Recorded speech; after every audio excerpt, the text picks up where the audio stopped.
For most Australians, superannuation is the second biggest asset that we have. It is one of the most used forms of savings for the future, but our superannuation money is sitting in one of the most controlled environments that is regulated by the superannuation law. Laws such as who can invest into superannuation, when you can invest into super, how much you can invest into super, so obviously contributions limits, how money can be contributed to superannuation, so types of superannuation that you can make, rules when and how you can access your superannuation savings, rules around income streams, tax in relation to superannuation contributions, rules for tax paid by super. Now we even have rules how to choose your superannuation funds. There are also tons of rules around life insurance policies and all other insurance benefits that you have within superannuation. I haven't exhausted this list. I could continue for quite some time, but I won't because, for one, I don't want to scare you with a list of rules that you have to comply with. And those rules, don't forget, they keep changing almost every single year, and you have to keep up with the latest. But if I were to continue, we would not get to speaking about our today's topic, which is another set of rules. Who gets your super if you pass away? So today we will discuss who you can nominate as your superannuation beneficiary, who is your superannuation dependent and who is not, what type of benefit nomination you can actually make. My name is Katherine Isbrandt from About Retirement. I'm a certified financial planner and you are watching About Retirement TV, the place to find all the financial information you need to be well prepared for your retirement and the place to make improvements to your retirement income and assets if you have already retired.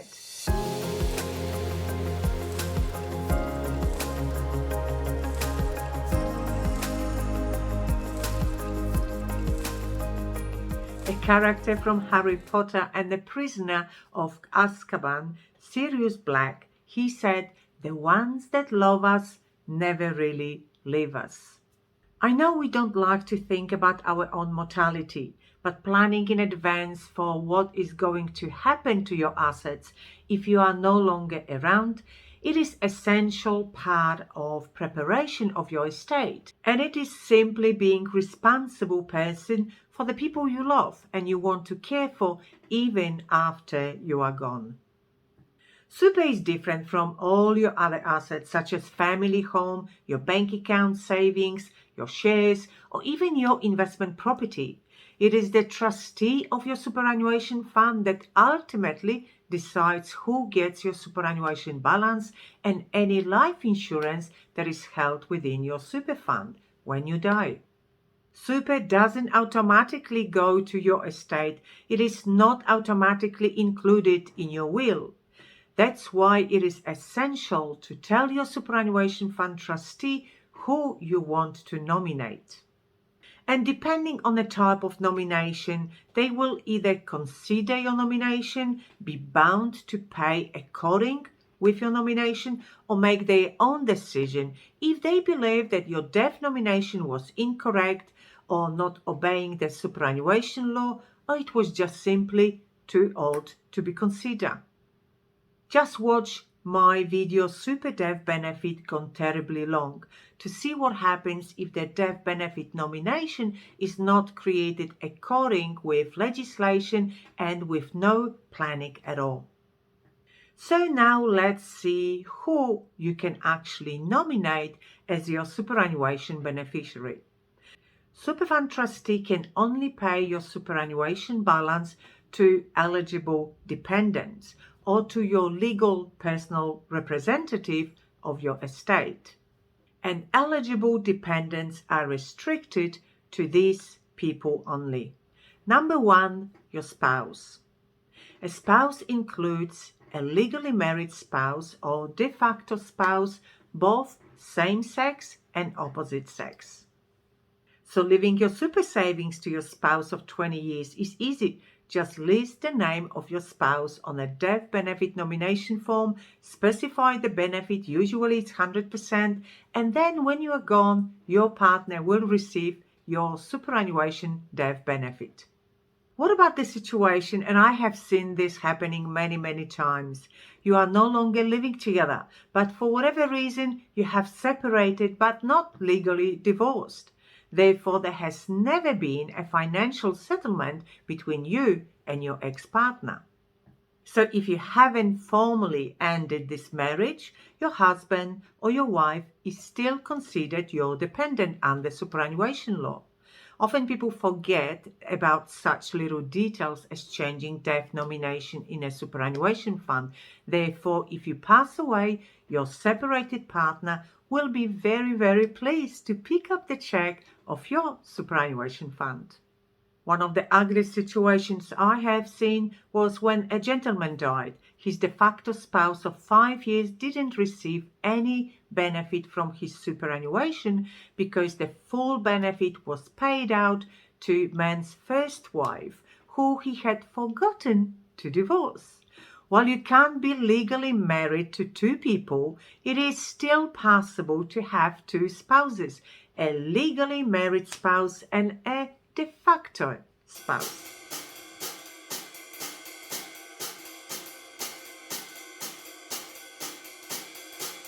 Number 2, child. A child includes your blood children, adopted children, or stepchildren.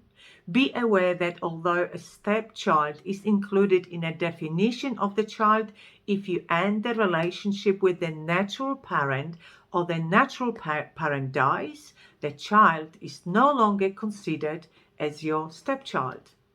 However, if a financial dependency exists, or if you are in an interdependency relationship with your stepchild, then he or she can still be considered as a beneficiary of your super. Remember that although you can list your children of any age as your superannuation death beneficiaries, the benefit that a minor child will receive as opposed to the adult child that is financially no longer dependent on you will be vastly different. Your adult children might have to pay superannuation death benefit tax, while your minors will not. This is what I call a hidden death tax, so you better receive a proper advice on this subject and find the ways, maybe, how to reduce it. Number 3, financial dependent. Generally, a person who is fully or partially financially dependent on you can be nominated as your superannuation beneficiary. This is as long as the level of support you provide them is necessary and rely upon. So if they didn't receive it, they would have been severely disadvantaged rather than merely being unable to afford a higher standard of living.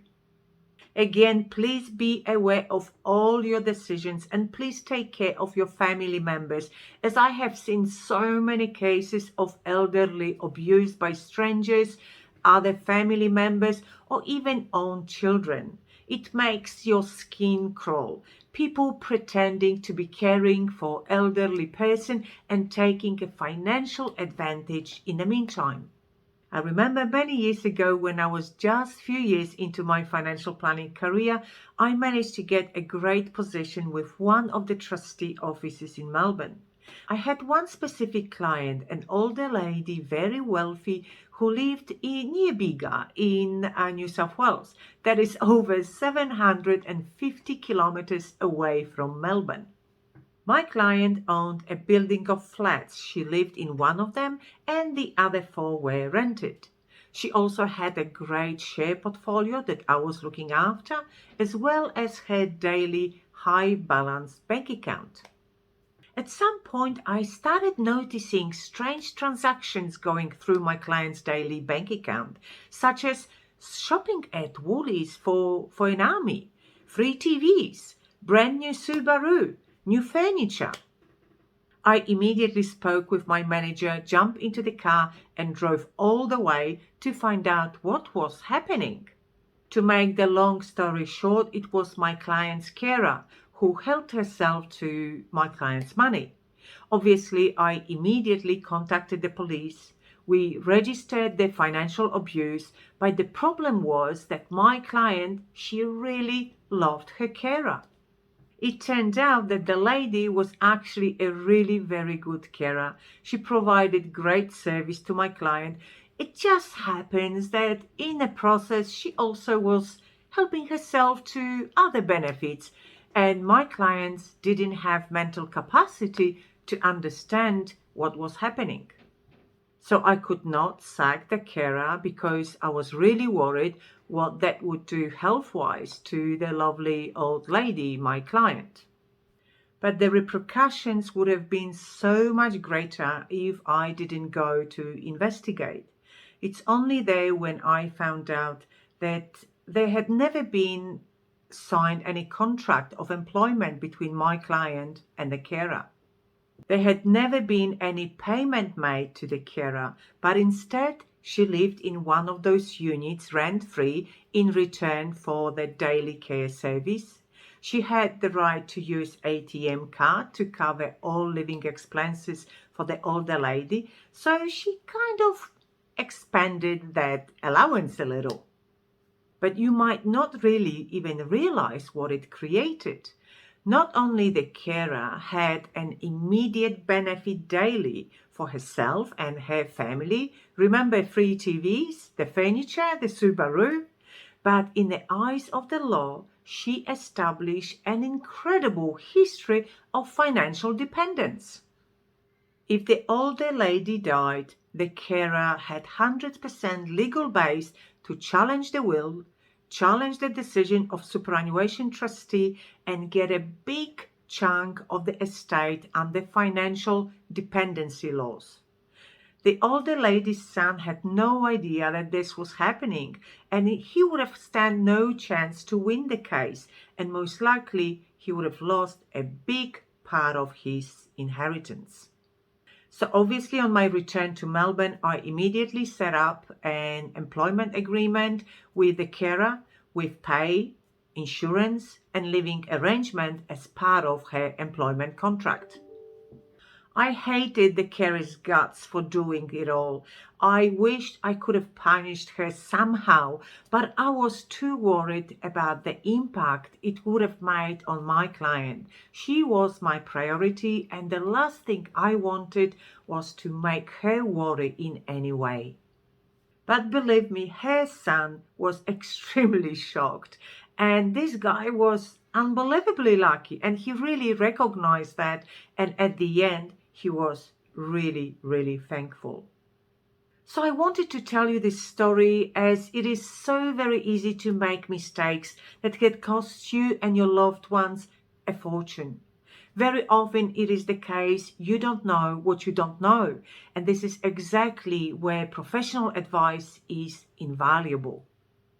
If you find this video of benefit, please give it thumbs up and subscribe not to miss my next video. Number 4, interdependency relationship. Two people have an interdependency relationship if they live together and have a close personal relationship. One or each of them must also provide a level of financial support to the other, and at least one of each of them needs to provide domestic and personal care to the other. Two people may still have an interdependency relationship if they do not live together but have a close personal relationship. For example, if they are separated due to disability or illness, or due to a temporary absence such as overseas employment. The people that I've just listed are regarded as your financial dependents according with the superannuation legislation, and only those people can be accepted by superannuation trustee as your beneficiaries. Who is not a financial dependent? Well, a person is not a dependent if they are your parents, your siblings, or other friends or relatives, and they don't live with you. You are not financially dependent on each other, and you are not in interdependency relationship. Again, I have seen terrible situations such as, for example, having a girlfriend or a boyfriend on a side. Please don't list them as your beneficiaries, as most likely they will not receive any money from superannuation fund, but you might create a huge family drama. Please, if you make them financially dependent on you, for example, you provide housing, pay the bills, support with income, and that person can prove it, boy, your spouse will have a shock when, on your death, he or she has to share your death benefit with somebody they never knew existed. If you don't have a dependent, you should elect for your superannuation to be paid to your legal personal representative and prepare a will which outlines exactly your wishes, how money needs to be distributed. So number 5 is your legal personal representative. A legal personal representative is the person responsible for ensuring that various tasks are carried out on your behalf after you passed away. You can nominate your legal personal representative by naming the person as the executor of your will. Your will should outline names of your beneficiaries and in what proportion your estate, including your super, is supposed to be divided between them.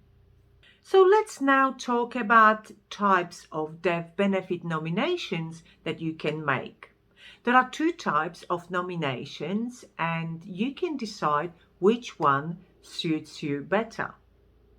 Number 1, non-binding death nomination. A non-binding death nomination is an expression of your wishes, and the trustee will consider who you nominated, but ultimately they are the ones to make the final decision about who receives your superannuation and any associated life insurance. Number 2, a binding death nomination.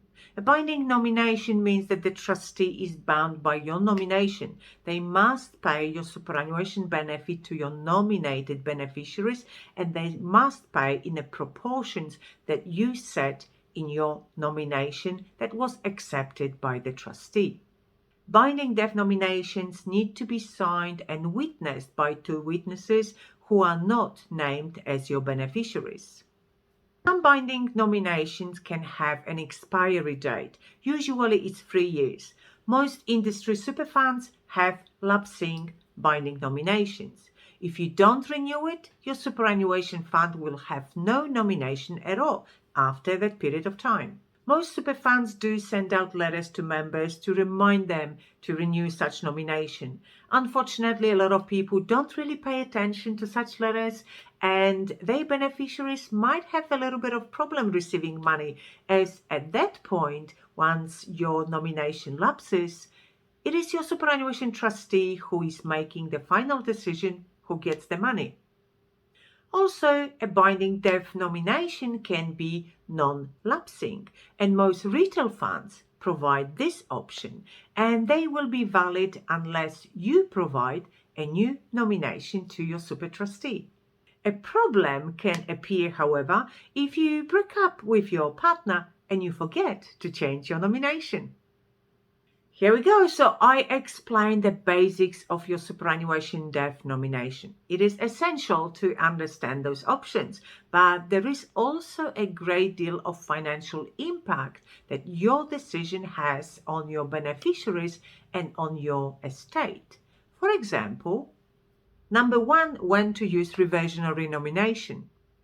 Number 2, is my beneficiary going to pay tax on death benefit? If yes, how much it is going to be, and is there a way to reduce that tax? And number 3, what to do if you don't have any financial dependents to nominate? Those are the questions often asked, but they are all dependent on your particular situation. Hence, I cannot really answer all those questions in a video format right here. So if you would like to know how to set up your estate planning properly, how to pass your superannuation or your overall estate to the next generation in a most tax effective but also the most secure way, you need professional advice from experienced financial planner. So you know what to do. You can find all my details below the video. Just contact me directly for personal advice. If you found this video of value, please like it, subscribe to my channel and keep watching all those videos already created for you. And now I would like to invite you to watch the video that I already mentioned that explains what happens when you get your death benefit nomination wrong. The other lots of videos will help you with all the other issues with superannuation system here in Australia that you really need to know to have very successful retirement. I will talk to you in my next video. Bye.